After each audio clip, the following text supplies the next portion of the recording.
When a storm approaches, most pilots try to climb above it or fly around it, or they simply stay grounded.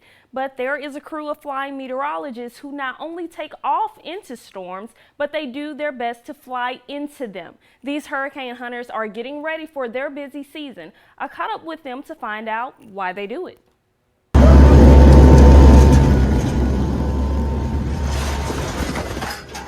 When it comes to getting the important information about tropical storms and hurricanes, the hurricane hunters of the National Oceanic and Atmospheric Association have found the hard way is also the best way. There is no storm too dangerous for us. We'll fly anything from an open tropical wave to a Category 5 hurricane. So no matter how large a storm is, no matter how strong the winds are, we need to fly into that storm to collect the data so that the forecasters at the National Hurricane Center have the most accurate and most up-to-date information for their forecasts of where that storm is going to go and how strong it's going to be when it gets there. Meteorologists on the ground are able to use that information to enhance their understanding of a hurricane structure and behavior. This ultimately can save lives by improving forecasts and warnings. We've got all the basic data, so like wind speeds, relative humidity, temperature, pressure, and our most important piece of equipment is the drop sonde, which is essentially like a weather balloon in reverse. We drop that in during the critical points of the hurricane to help us find max wind bands, the lowest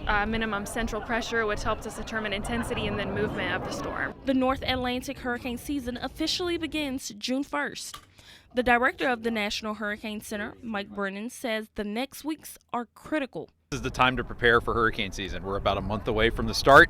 This is when you want to know what your risk is. That's how your preparedness starts. NOAA is predicting an above average hurricane season this year, and of course our weather team will be closely monitoring the storms that could have an impact on our area.